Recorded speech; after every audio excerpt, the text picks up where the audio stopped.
Second set of resistors. It's kind of a pain in the butt.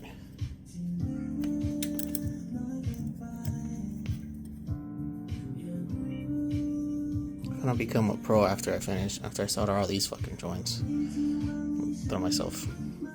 Kick myself. It's all the resistors. Still got capacitors and MOSFETs and all that other shit, but that was like 60 something resistors.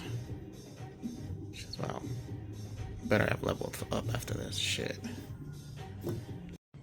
This is where shit can really hit the fan. These LEDs and these diodes right there. They're directional, so shit can blow.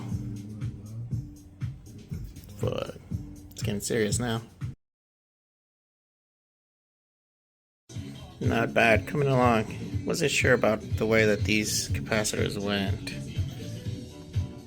What is that?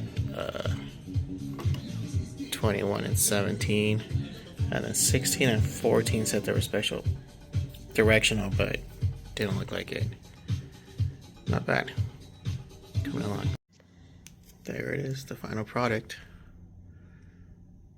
Now it looks like a real freaking ECU.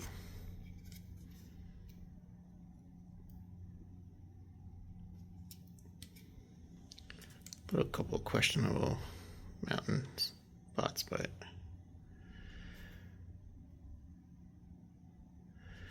0.4.3 final assembly.